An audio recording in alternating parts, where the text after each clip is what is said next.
The city didn't sleep, but that dawn, something inside that mansion finally awoke. The most powerful businessman in the country heard an unusual noise coming from the kitchen and found far more than dishes being washed. Facing an exhausted employee and a suspicious backpack, he uncovers a truth that ties his past to a silent sacrifice, and when he chooses to act, what begins as curiosity turns into a twist that forever changes 2 lives, including his own. If this story interests you, don't forget to subscribe to our channel and tell us which city you're watching from. Continuing. London never truly sleeps. Even in the quietest hours of the morning, the city pulses with an energy that seems to emanate from within the concrete, from the empty avenues, from the lit windows where someone is still working, studying, or simply unable to close their eyes. For Marcus Thorne, these endless nights had become part of his routine so long ago that he no longer remembered when he slept well. At 52, he commanded one of the largest business conglomerates in the country, with operations spread across 3 continents, thousands of employees, and a reputation built brick by brick over 3 decades. However, on that Thursday morning, in his mansion in Knightsbridge, professional success seemed an empty title in the face of the insomnia that pursued him. It was 3:15 in the morning when Marcus gave up fighting the mattress. He rose slowly, feeling the weight of the years on his back, and put on the soft leather slippers that always lay beside his bed. The house was completely silent, immersed in that heavy darkness that only exists when even the last city noises finally quiet down. He descended the marble stairs with slow steps, without turning on the lights, knowing each step by memory. His intention was to walk a little, perhaps drink a glass of water, maybe look out at the garden through the ground floor windows and try to organize the thoughts that stubbornly spun endlessly in his head. It was then that he heard a noise, a metallic clink, discreet but unmistakable, coming from the direction of the kitchen. Plates clashing, running water, the characteristic sound of someone washing dishes. Marcus frowned, intrigued. The staff had well-defined hours, and no one should be working at that time. The housekeeper always left at 6 in the evening, and the cleaning crew only arrived after 7 in the morning. What on earth was happening? He followed the sound, crossing the corridor that led to the service wing of the house. The kitchen door was ajar, and a faint light escaped through the crack. Marcus pushed the door slowly and saw at the enormous stainless steel sink a female figure bent over a mountain of dishes. She scrubbed the plates with quick, mechanical movements, as if racing against an invisible clock. Her brown hair was tied in a messy bun, and even from behind it was possible to perceive the tension in her shoulders, the posture of someone carrying a weight far beyond physical fatigue.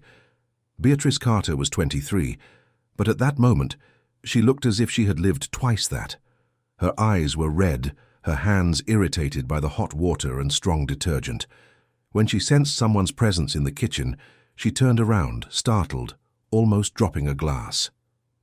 Seeing Marcus standing there in his pajamas and with an expression somewhere between curious and concerned, Beatrice felt her heart race.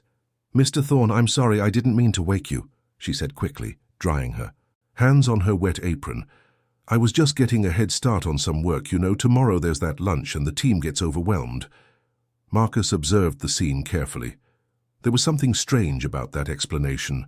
First, because the said lunch was a small, informal event that wouldn't justify anyone working in the middle of the night. Second, because Beatrice was one of the newest employees in the house, hired about 6 months ago to help with general cleaning and organization. She had always been discreet, efficient, but maintained a respectful distance from everyone, never getting involved in conversations, never asking for anything. Now here she was at 3 in the morning washing dishes as if the world would end if it wasn't done immediately. "Getting a head start," Marcus repeated, his voice neutral. "At 3 in the morning?" Beatrice averted her gaze. "It's just that I couldn't sleep anyway, so I thought I'd make use of the time. But don't worry, sir. I'm almost done. I'll leave soon and won't bother you anymore." "It's no bother, Beatrice. I'm just trying to understand what's happening here." It was then that Marcus noticed the backpack leaning near the back door. It was an old worn backpack with a keychain hanging from the zipper. He couldn't see it clearly from a distance, but there was something written on the keychain. It looked like the initials of a university. Marcus felt a growing unease, that feeling that he was facing something important, but couldn't yet put all the pieces together. Beatrice noticed his gaze and hurried to grab the backpack, putting it on her back as if to hide it. "All right then, sir. Good night, or rather good morning." She passed him quickly, avoiding eye contact, and left the kitchen with hurried steps. Marcus stood there for a few minutes, looking at the sink still full of foam, at the lights on, at the silence that had returned to fill the house. He was not a person to ignore details. He hadn't gotten to where he was by letting signs pass, ignoring unusual behaviors, and everything about that situation screamed that something was profoundly wrong. The next day, as soon as business hours began, Marcus called Robert Anderson, his head of human resources. Robert was a competent, discreet man who had worked with him for over 15 years. They met in the mansion study, a spacious room with bookshelves and a mahogany desk that had belonged to Marcus's father. "Robert, I need you to gather some information about an employee," Marcus said, handing him a sheet with Beatrice's full name. "I want to know everything. Professional history, family background, where she lived before working here, if she has an academic record, anything relevant." Robert took the paper, read the name, and nodded. "Any problem with her, Marcus?" "I don't know yet. I just need to understand the situation better, and Robert, I want this today." "Understood." At 5 in the afternoon, Robert returned with a folder. His expression was serious, almost worried. He placed the documents on the desk and began to explain as Marcus leafed through the pages. "Marcus, Beatrice's situation is more complex than I imagined. She's not just another unqualified employee. In fact, she was an exceptional student at the University of London. Full scholarship, academic merit, part of a youth talent incentive program. She was studying business administration and was among the best in her class. About 6 months ago, she dropped everything. She simply stopped attending classes, withdrew her enrollment, and disappeared from the records." Marcus looked up, surprised. "Dropped out? Why?" "That's the thing. According to what I found, her mother fell ill. Seriously ill.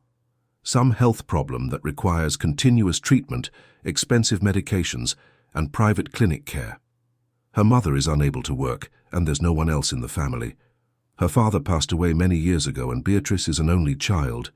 She gave up everything to support both of them."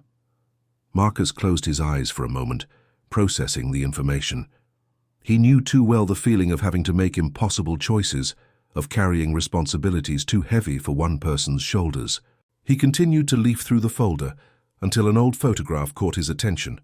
It was a black and white image, already yellowed with time. It showed a man in military uniform, firm posture, serious gaze.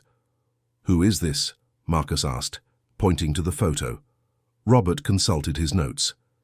"This is Beatrice's maternal grandfather, Colonel Arthur Sterling, a retired military officer. He was a foreigner, but naturalized British after he married. According to records, he served in international missions, worked in different countries." Marcus carefully picked up the photo, bringing it closer to his face. There was something in that face that he knew. Not personally, but from somewhere distant in his memory. He rose from his chair, went to a bookshelf in the corner of the study, and opened a drawer he rarely touched. From there, he took out an old metal box, full of letters and documents kept for decades. These were letters his mother had received many years ago, after his older brother Andrew died on a humanitarian mission abroad. Marcus was only 19 at the time, and the pain of that loss was still a wound that never fully healed. He leafed through the letters until he found one, signed by a military officer. The handwriting was firm, respectful, and recounted Andrew's last days with details that only someone who had been by his side could know. Marcus read the name at the end of the letter, Colonel Arthur Sterling. His heart raced. He took the photo Robert had brought and compared it with the mental image he had of that name. It was the same person, the man who wrote those letters, who comforted his mother from a distance, who had the humanity not to leave the family in the dark, was Beatrice's grandfather. "My God," Marcus murmured, sitting down again. "Robert, do you know what this means?" Robert shook his head, not quite understanding. Marcus took a deep breath and explained. "This man, the colonel, he was with my brother when he passed away. He was the one who sent the letters to my mother. He was the one who ensured Andrew's body returned home with dignity. My mother kept those letters until the end of her life. They were the only thing that made any sense of that tragedy." There was a heavy silence in the room. Robert finally understood the full dimension of it all. Marcus was holding the folder with both hands, his eyes fixed on the colonel's photo. "I can't just ignore this," Marcus said, more to himself than to Robert. "This girl is destroying herself to care for her mother, just as her grandfather once cared for my family. I have to do something." "What do you intend to do?" Robert asked cautiously. "I'll go there. I need to see the situation up close, understand what she's facing, and then we'll see what can be done." The next day, Marcus asked Robert to get the address where Beatrice lived. It was an old building in the East End of London, in a working-class neighbourhood, with a worn facade and peeling paint. Marcus parked the car on the street, looked around, and noticed the stark contrast between that place and the world he lived in. He climbed the narrow stairs to the third floor and knocked on the apartment door. Beatrice answered, and upon seeing who it was, she turned pale with fright. "Mr. Thorne, what are you doing here?" "I need to talk to you, Beatrice, and to your mother, if possible." Beatrice hesitated but eventually opened the door. The apartment was tiny, clean and organized, but it was impossible not to notice the precariousness. Old furniture, walls with damp stains, a smell of medicine in the air.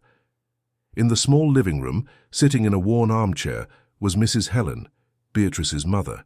She was a woman in her 50s but looked much older. Her face was pale, her eyes hollow, and she moved with difficulty. Even so, she tried to get up when she saw the visitor. "No need to get up, Mrs. Helen," Marcus said, asking permission and sitting on the sofa. "I only came here because I need to understand some things." Beatrice stood nervously, wringing her hands. Marcus looked at the two and began to ask questions. Mrs. Helen, with a weak but dignified voice, told her story. She had worked her whole life as a seamstress, raising her daughter alone after her husband died in a work accident.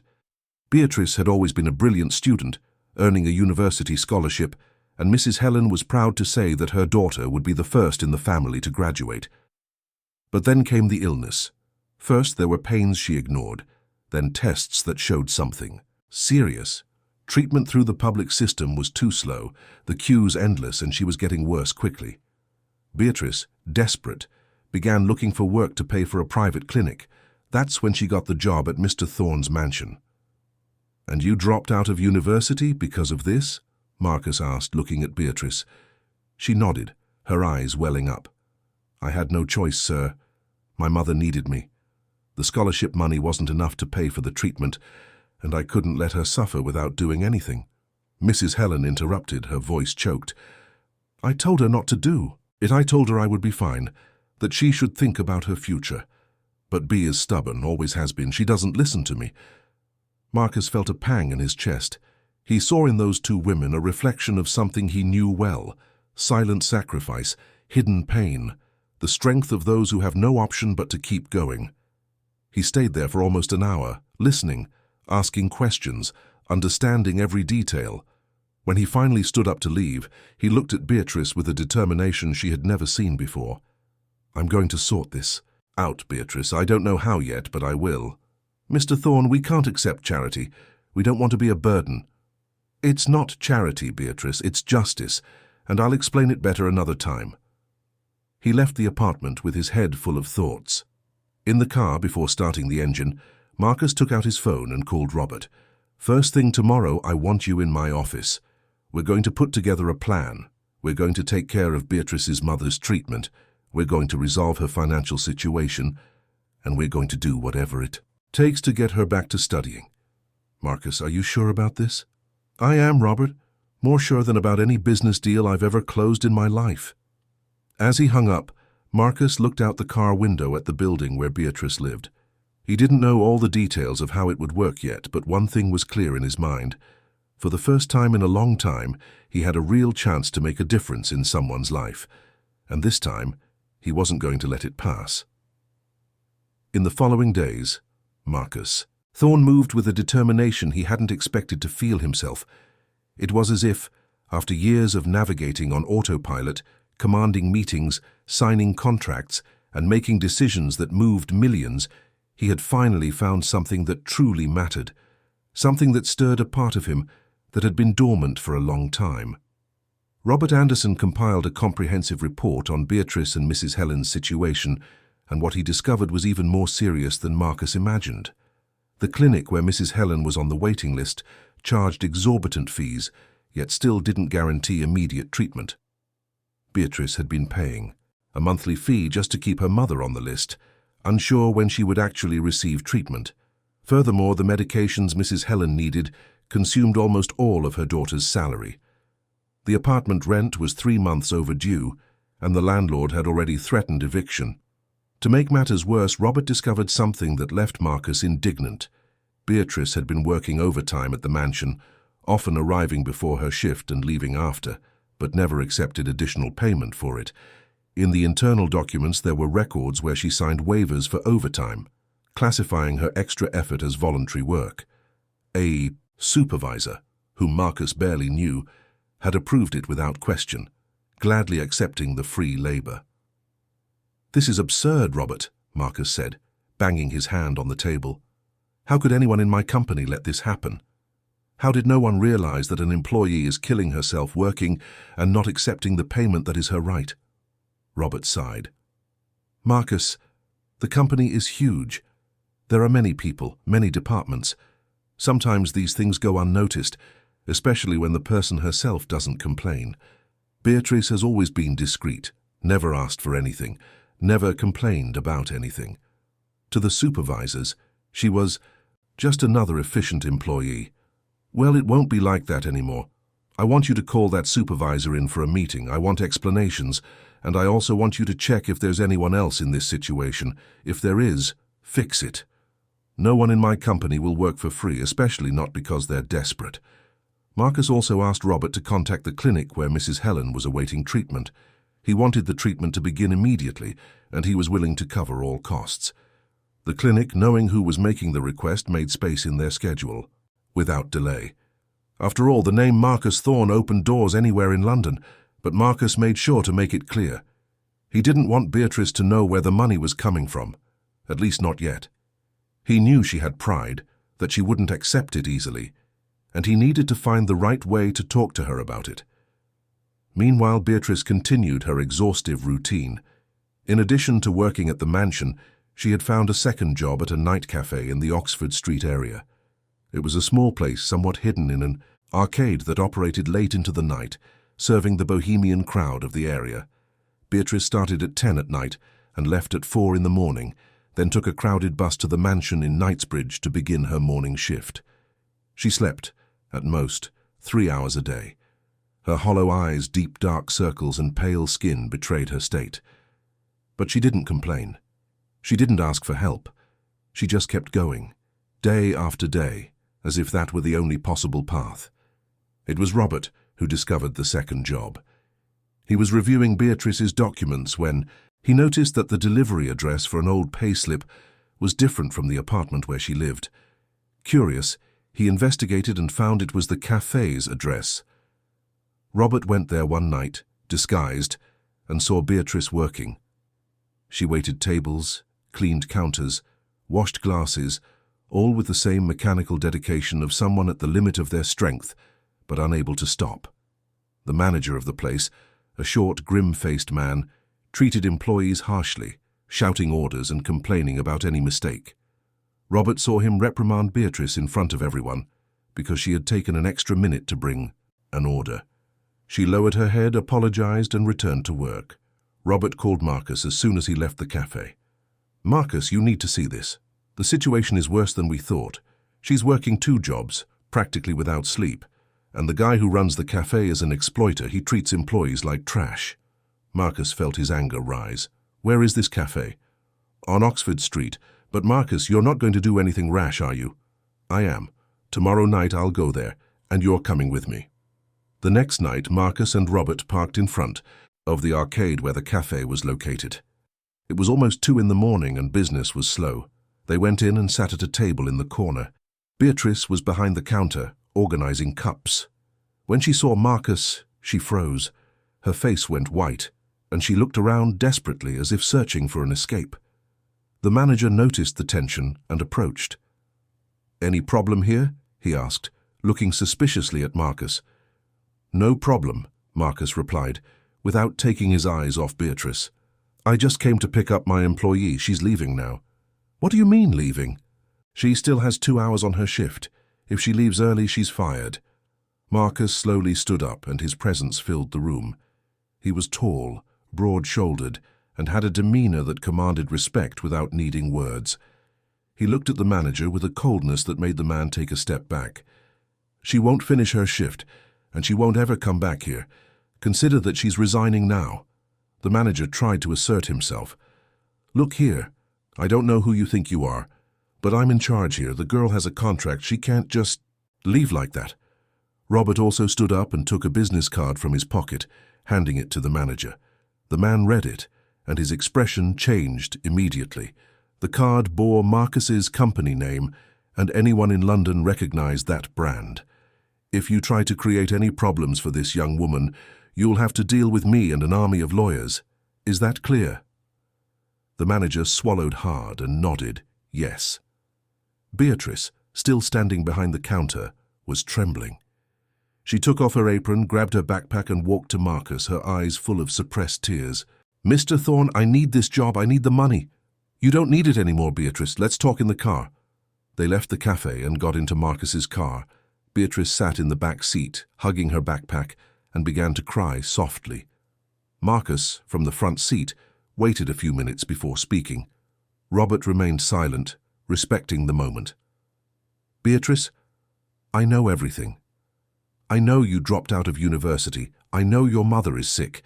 I know you're working 2 jobs, without sleep, killing yourself to pay the bills. And I also know that you're afraid to accept help because you think you'll become a burden. But I need you to listen to me now." He turned to look at her. Beatrice wiped her tears with the back of her hand, trying to compose herself. "Your mother's father, Colonel Arthur Sterling, was a very important man to my family. He was with my brother when he passed away many years ago, on a mission abroad. He wrote letters to my mother, letters she kept until the end of her life, because they were the only thing that made any sense of that loss. I grew up hearing my mother speak of that man with gratitude, with respect, and now I discover that his granddaughter is suffering, is destroying herself, and I have the chance to do something. Do you think I'm simply going to ignore that?" Beatrice looked at him, surprised. "My grandfather? My mother never talked much about him, only that he was a soldier, that he traveled a lot." "He was more than that, Beatrice. He was a man of honor, and I won't let his granddaughter be lost because no one reached out. So here's what's going to happen. Your mother will start treatment. Get at the clinic tomorrow. The rent will be paid off, and you will go back to university." Beatrice shook her head, desperate. "Mr. Thorne, I can't accept this. I can't become a burden to you. I don't want to owe favors. I don't want people to think I'm taking advantage. If you were in Beatrice's place, would you have accepted Marcus's help or done something else? Tell us in the comments." Marcus took a deep breath. "Beatrice, accepting help isn't weakness, and it's not taking advantage. Sometimes the strongest thing we can do is let someone care for us. Your mother needs treatment. You need to rest, study, have a chance to build a future. And I have the means to help with that. I'm not asking for anything in return. I'm not expecting eternal gratitude. I'm just doing what's right." There was a long silence inside the car. Robert, who was driving, said nothing, but looked in the rearview mirror, watching Beatrice's expression slowly change. The resistance was still there, but now there was also a glimmer of hope, a sparkle in her eyes that she hadn't had in months. "I don't know what to say, sir," Beatrice whispered. "You don't need to say anything now. You just need to trust. Tomorrow morning I'll send someone to pick up your mother to take her to the clinic. You'll go with her, and over the weekend we'll sort out the rent situation and start organizing your return to university. All right?" Beatrice nodded, still not quite believing what was happening.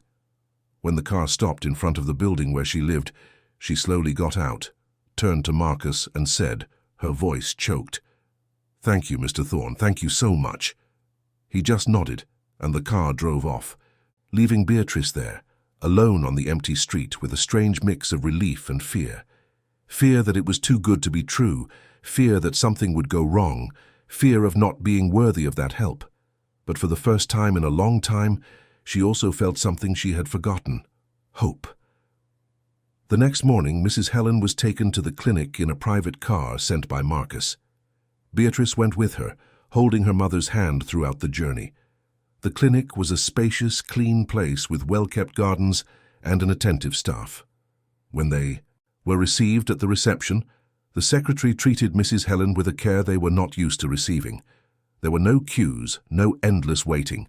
In less than half an hour, Mrs. Helen was being examined by a doctor, undergoing tests, receiving attention. Beatrice, sitting in the waiting room, couldn't stop crying. They were tears of relief, of exhaustion, of so much pent-up emotion that could finally be released. A nurse approached, offered a glass of water, and sat beside her. "Your mother is in good hands," she said with a gentle smile. "Dr. Mendes is one of the best in the field. She will get better, believe me." Beatrice thanked her, wiped her face, and tried to compose herself. Hours later, when the doctor finally came out to talk to them, he explained that Mrs. Helen would need long-term treatment with specific medications and regular follow-ups, but that there were real chances of recovery. Hearing that was like getting a second chance at life. Mrs. Helen, still weak but with shining eyes, held her daughter's hand and said, "We're going to be okay, my dear. For the first time in a long time, I believe we're going to be okay." That night, back at the apartment, Beatrice called Marcus. She didn't have his personal number, so she called the company and asked to be transferred. When she finally managed to speak to him, her voice was choked. "Mr. Thorne, I don't know how to thank you. My mother is well. The doctors said she can be treated, that she will get better. I will never forget what you did for us." Marcus, on the other end of the line, felt a warmth in his chest he hadn't felt in a long time. "I'm happy, Beatrice, very happy indeed, very...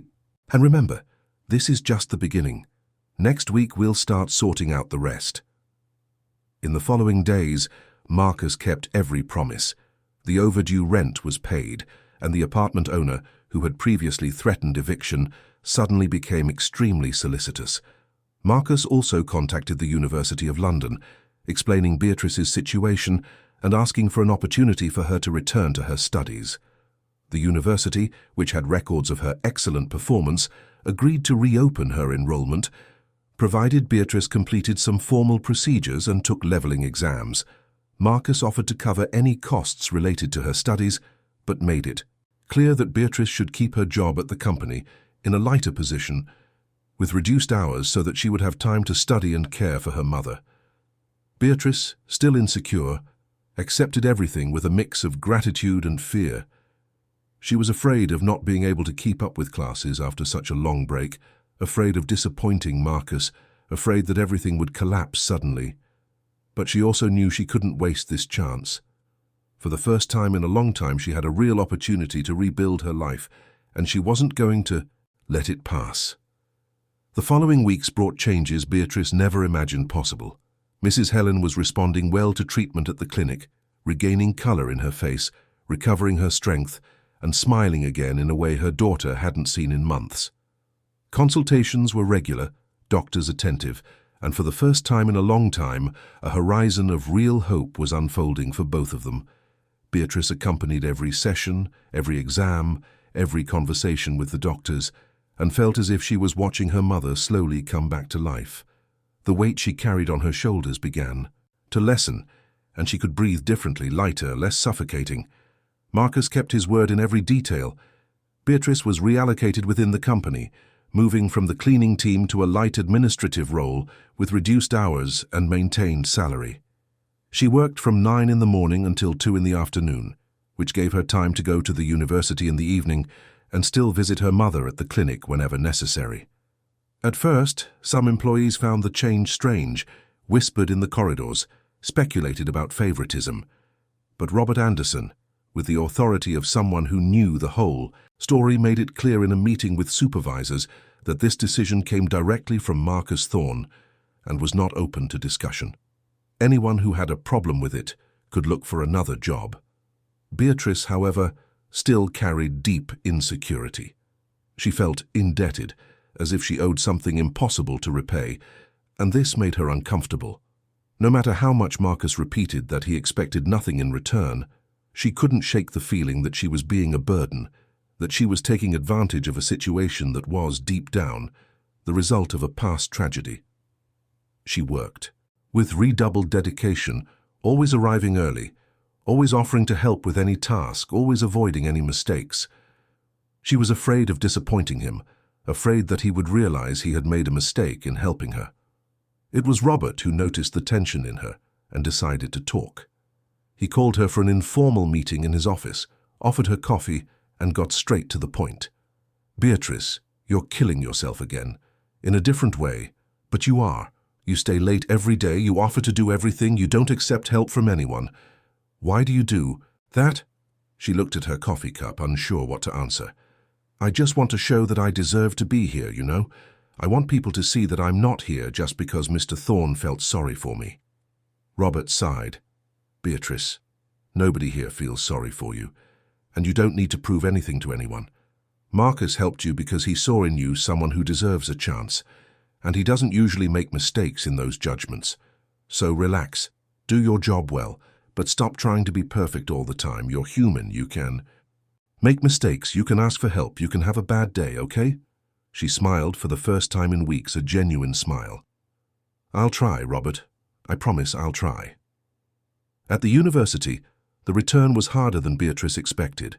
She had to take leveling exams to prove she still had enough knowledge to continue the course, and the fear of failing was paralyzing. During the first few days, she could barely concentrate. She saw younger colleagues, full of energy and confidence, and felt out of place, as if she no longer belonged in that world. Some professors recognized her and showed joy at seeing her back, but others who didn't know her treated her with indifference. Beatrice studied every night, reviewed old material, did exercises late into the night, and often came home exhausted and still stayed awake, afraid of not passing the exams. It was Mrs. Helen who noticed her daughter's state. One night, when Beatrice came home after another intense day, her mother was sitting in the living room, waiting for her. Mrs. Helen was already much better, able to move on her own, do small household chores, and had regained the firmness she always had. "Sit here, Beatrice," she said, pointing to the sofa. "We need to talk." Beatrice sat down, worried. "Did something happen, Mom? Are you okay?" "I'm great, my dear. Better than I've been in months. But you're not. You keep pushing yourself too hard. You keep carrying the world on your shoulders. I know you, Bea. I know you're terrified of the exams. I know you think you'll disappoint Mr. Thorne. I know you're afraid everything will collapse again. But I need you to understand one thing." Mrs. Helen took her daughter's hand, holding it tightly. "You don't have to be perfect. You don't have to prove anything to anyone. What you've already done, the sacrifice you made for me, that has already proven everything. You are an incredible daughter, a strong woman, and anyone who doesn't see that is blind. So stop torturing yourself. Stop thinking you have to be the best at everything. Do your best, yes, but if you make a mistake, it's okay. If you don't pass an exam, it's okay. We'll figure it out. We always have." Beatrice began to cry and hugged her mother tightly. "I'm so scared, Mom, scared that all this will end, scared that I won't succeed, scared of losing everything again." "I know, my dear. I'm scared too. But we can't live with fear all the time. We have to believe it will work out and keep going. And if you fall, get up. It's that simple." That conversation changed something within Beatrice. It wasn't magic, it didn't resolve all her insecurities overnight, but it planted a seed. She began to be kinder to herself, to accept that it was normal to have difficulties, to ask for help when she needed it. And surprisingly, the more she relaxed, the better. She was able to study. Information came in easier, her concentration improved, and she began to feel that maybe, just maybe, she could get through it. Meanwhile, Marcus continued to follow from afar. He wasn't one to interfere directly, but he asked Robert for regular reports on how Beatrice was adapting. Robert always brought good news, but also warned that she still carried a lot of tension. Marcus then decided to do something he didn't usually do. He invited Beatrice to lunch. Not at the company, not at some fancy restaurant, but at a simple place, a traditional diner in Notting Hill, one of those that serves grilled bread and milky coffee in large mugs. Beatrice was surprised by the invitation, but accepted. They met on a Saturday morning, and Marcus was dressed casually, jeans and a simple shirt, without the formality she was used to seeing in him. They sat at a table near the window, and Marcus ordered the traditional buttered bread and coffee. "I wanted to talk to you away from the company, away from everything," Marcus said after their order arrived. "I wanted you to tell me how you're really feeling without fear of disappointing anyone unfiltered." Beatrice stirred her coffee, thoughtful. "Honestly, Mr. Thorne, I'm scared. I'm happy, very happy indeed, with everything you've done for me and my mother. But at the same time, I'm afraid of not living up to it all. I'm afraid that one day you'll look at me and realize you made a mistake." Marcus shook his head. "Beatrice, I didn't make any mistake, and do you know why? Because I'm not expecting you to be perfect. I'm not expecting you to never make mistakes, to never have doubts, to never need help. I just want you to have the chance to build your life the way you always wanted. And if you stumble along the way, that's okay. Get up and keep going. That's what we do." He took a sip of coffee and continued. "You know, I spent my whole life thinking I needed to be strong all the time, that I couldn't show weakness, that I needed to solve everything myself. After my brother died, I took over my father's company, took care of my mother, built an empire. But deep down, I was empty. I had no real purpose, no connection to anything, until I found you in that kitchen, at that hour of the morning, and suddenly I understood that I had a chance to do something that really mattered. It wasn't about business. It wasn't about money.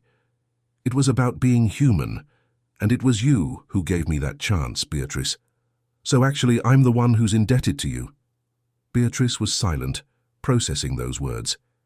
She had never thought of it that way, never imagined that Marcus was also carrying his own wounds. Suddenly, he was no longer that distant, powerful businessman. He was just a man who, like her, was trying to find meaning in life. "Thank you for telling me that, Mr. Thorne. I think I needed to hear it. And you can stop calling me Sir all the time. When we're not at the company, you can call me Marcus. We don't need to be so formal." She smiled. "Okay, Marcus."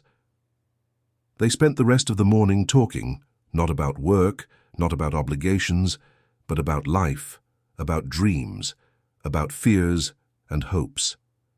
Marcus spoke about his brother, about how his loss shaped his entire life, about how he always felt he needed to honor Andrew's memory, by being successful, by being strong, by being impeccable. Beatrice spoke about her childhood, about how her father had died when she was little, about how her mother worked so hard to raise her alone, about how she always dreamed of graduating to give Mrs. Helen a better life. And for the first time, both realized they had much more in common than they imagined. When they parted ways, Beatrice felt something had changed. It wasn't just gratitude she felt for Marcus, but also respect, admiration, and a genuine connection that went beyond the circumstances that had brought them together. She returned home lighter, more confident, and for the first time in a long time, she felt that she truly deserved that chance. The days passed, and finally came the moment for the university's leveling exams. Beatrice studied as she had never studied before, reviewing every subject, taking practice tests, asking professors for help. On the day of the first exam, she was nervous, but also determined. She entered the room, picked up the test, read the questions, and began to answer. The first questions were difficult, but she remembered her mother's advice. Do your best, and if you make a mistake, it's okay. She took a deep breath and continued. When she left the room a few hours later, she was exhausted, but also relieved. She had given her best, and now all that remained was to wait. During the week of waiting for the results, Beatrice continued working, visiting her mother at the clinic and trying not to think too much about what might happen. Mrs. Helen was getting better and better. They were already talking about partial discharge, and her joy was contagious. One night, while they were having dinner together in the apartment, Mrs. Helen said something that remained etched in Beatrice's memory. You know, my dear, I always believed in God, but I confess there were times when I doubted, moments when I thought there was no way, that we were alone in the world. But now, seeing everything that has happened, I understand that sometimes help comes from where we least expect it. Mr. Thorne appeared in our lives like an angel, but it wasn't by chance. It was because you were always a good, dedicated person, and somehow the universe rewarded that. I am very proud of you, Bea. Very proud. Beatrice hugged her mother, and the two stayed there in silence, feeling the peace of those who had finally crossed the storm. The exam results came out on a Friday. Beatrice was at work when she received the university email. She opened it with trembling hands, read the first line, and felt tears fall. She had passed all the exams. She was officially readmitted to the business administration course. She stood up from her chair, ran to Robert's office, and showed him the email. Robert smiled broadly, hugged her, and said, "I knew you could do it. Now let's tell Marcus." They went together to Marcus's office. Beatrice knocked on the door, and when he told her to come in, she entered with the biggest smile he had seen on her since they met. "I passed, Marcus. I passed all the exams." Marcus stood up, went to her, and for the first time gave her a hug. It wasn't a formal hug, a perfunctory congratulation. It was a sincere hug from someone who truly cared. "I had no doubt, Beatrice, no doubt at all." That night, Beatrice returned home and told her mother everything. They celebrated in a simple way with a cake bought from the corner bakery and soda, but it was one of the happiest celebrations they had ever had. And for the first time in a long time, both slept peacefully, without fear of tomorrow, without a heavy heart, just with the certainty that at last things were falling into place. The following months brought a transformation that seemed impossible just a year before. Beatrice returned to her university routine with renewed dedication, but now without the desperation that consumed her before. She attended evening classes, participated in group projects, took exams, and for the first time truly enjoyed the learning process. The professors noticed the change in her, her maturity, the depth with which she approached topics. She was no longer just a talented student, but someone who had personally experienced theories about crisis management, leadership, and the importance of human decisions in corporate environments. Mrs. Helen was discharged from the clinic without patient follow-up. The doctors were impressed with her recovery, and although she still needed to take medication and have regular consultations, she was unrecognizable compared to the fragile, hopeless woman of months ago. She resumed sewing, no longer out of desperate necessity, but because she enjoyed it, because it was something that made her feel useful and connected to the world. She began making pieces for charity bazaars, and the house, which had once been marked by the heavy silence of illness, now had music, laughter, and conversations late into the night. At Marcus's company, Beatrice quickly excelled in her new role. What started as a light administrative position eventually grew into something bigger when Marcus realized she had a natural talent for understanding human dynamics within the organization. She began working with Robert in the Human Resources Department, helping to identify employees who were facing difficulties, proposing improvements in working conditions, and bringing a perspective that most executives lacked. The perspective of someone who knew the other side, who had lived the daily struggle for survival. It was during one of these analyses that Beatrice discovered something disturbing. Reviewing employee records, she found other cases similar to hers. People working overtime without pay, accumulating responsibilities without recognition, accepting abusive conditions because they needed the job and were afraid to complain. She brought the report to Marcus on a Monday morning, and his expression changed as he read it. "This is happening in my company? In my company?" Marcus banged his hand on the table, indignant. "How did I let this pass? How did no one tell me?" Beatrice chose her words carefully. "Marcus, you run a huge company with thousands of employees. It's impossible to know everything. But now that we know, we can change. We can do things differently."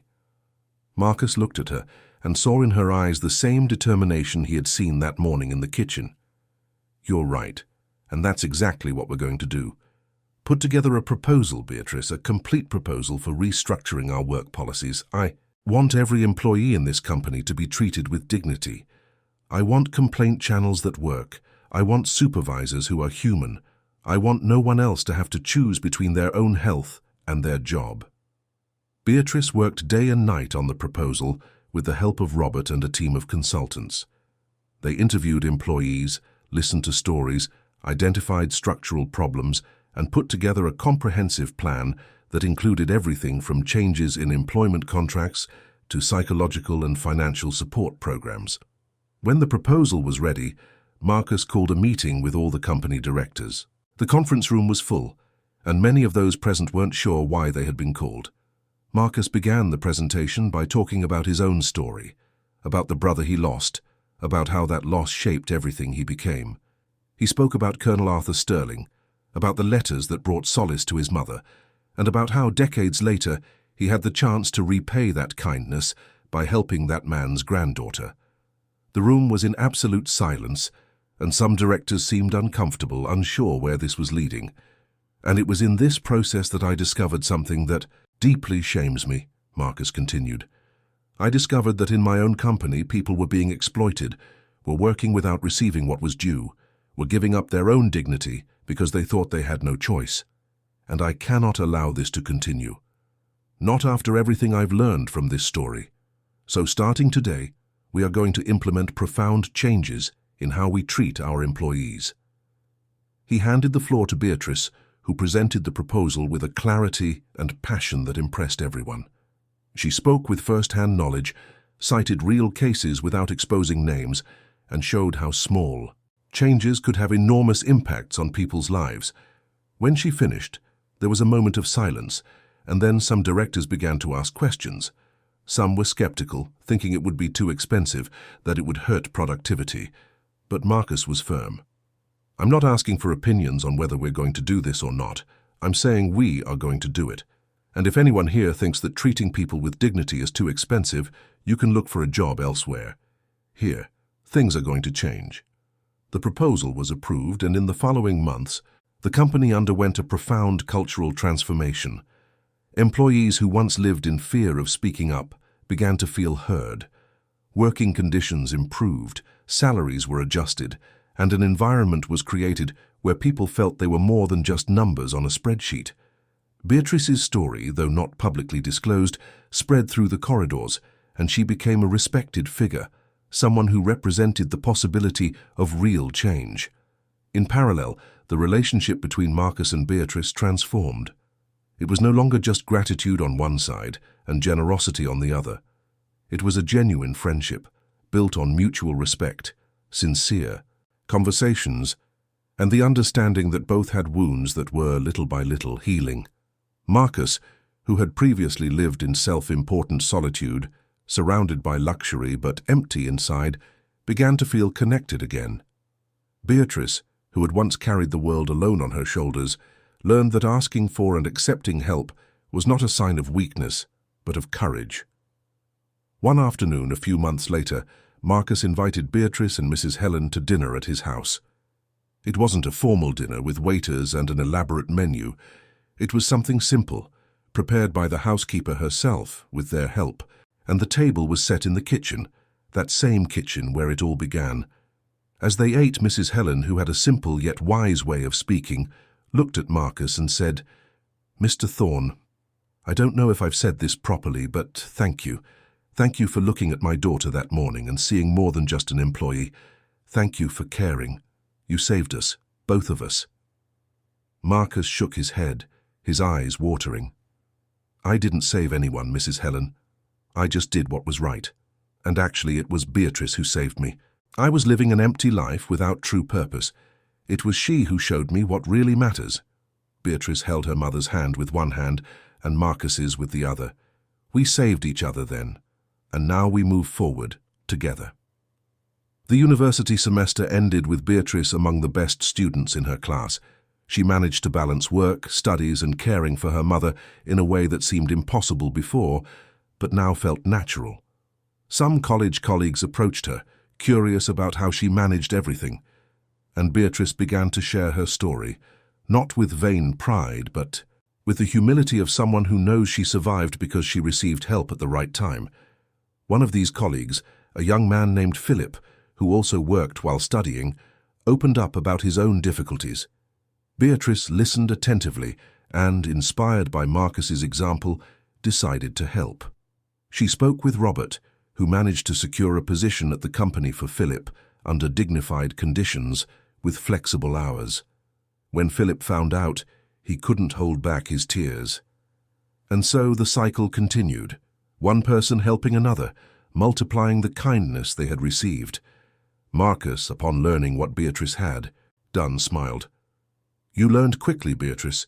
You learned that we don't keep kindness to ourselves, we pass it on." "Exactly," she replied, "and you taught me that." Months turned into seasons, and the lives of everyone involved in that story continued to transform. Mrs. Helen, fully recovered, returned to being the strong and independent woman she always was, but now with profound gratitude for every day she had ahead. Beatrice graduated with honors, received job offers from several companies, but decided to stay at Marcus's company, now no longer as a simple employee, but as a human resources manager, working directly with Robert to ensure that the implemented changes were permanent. Marcus, in turn, discovered something he had forgotten over the years, that true success is not measured in bank account numbers or corporate empires, but in the difference one makes in people's lives. He began to get involved in social projects, using his influence and resources to create opportunities for disadvantaged young people, for vulnerable families, and for all those who, like Beatrice, just needed a chance. On a December night, exactly 1 year after that morning when it all began, Marcus organized a small event at the company. He gathered all the employees who had benefited from the new policies, all those who had received a second chance, and gave a simple but deeply moving speech. "A year ago, I found someone washing dishes in my kitchen at 3 in the morning. I could have simply told her to go home and forgotten about it, but something made me stop, made me ask, made me want to understand, and that decision changed my life. It changed Beatrice's life, it changed her mother's life, and it ended up changing the lives of hundreds of people in this company. Because when we decide to look, truly look at another person, when we decide to care, transformation is inevitable. I learned that no matter how much we have, how much we achieve, if we live disconnected from the people around us, what matters is using what we have, whether much or little, to make a difference. And I am grateful, profoundly grateful, for having had that chance." Beatrice was in the audience next to her mother, and both were crying, moved. When Marcus finished, everyone applauded, not a perfunctory applause, but a sincere applause full of gratitude and recognition. After the event, Marcus, Beatrice, and Mrs. Helen returned to the mansion. They went to the kitchen, that same kitchen where it all began, and Marcus made coffee for the three of them. They sat at the table, talked about the future, about plans, about the dreams that were yet to come. And at that moment, looking at those two women who had become an essential part of his life, Marcus understood that he had finally found what he had been looking for so long. A true purpose, a real connection, and the peace of knowing he had done the right thing. Beatrice looked around the kitchen, remembering that morning, that desperation, that fear, and then she looked at where she was now, graduated, employed in a fulfilling position, with her healthy mother by her side, and with a future full of possibilities. She smiled and said, "Who would have thought that washing dishes at 3 in the morning would change everything, right?" Marcus laughed, a light and genuine laugh. "Sometimes the biggest changes start in the simplest places, in the smallest gestures. We just need to be attentive. And be willing to act," added Mrs. Helen, raising her coffee cup, as if making a toast. To act with heart. The three toasted, in that kitchen that had witnessed the beginning of everything, and felt the deep gratitude of those who survived the storm and reached the other side stronger, more human, more whole. The life of each of them had been marked by losses, by pain, by moments of despair. But there, in that moment, they were living proof that kindness multiplies, that empathy transforms, and that when someone reaches out at the right time, miracles happen. Not supernatural miracles, but human miracles, built with conscious choices, with courage to Act, and with the belief that it's worth caring. And so, the story that began with a simple clatter of dishes in the early morning transformed into a journey of redemption, healing, and hope. A story that shows that no matter how lost we are, no matter how alone we feel, there is always the possibility of a new beginning when someone decides to look beyond appearances and see the humanity in another. Dear listeners, we hope the story of Beatrice, Mrs. Helen, and Marcus has touched your heart. If you were moved by this journey of overcoming and kindness, click the like button, subscribe to the channel, and tell us in the comments what stood out most to you in this story. Every day we bring intense stories like this, which reveal the deepest side of the human soul and remind us of the importance of reaching out to those in need. We look forward to seeing you in the next episode with another story that will stir your emotions and make you believe that there is always hope, even in the most difficult times.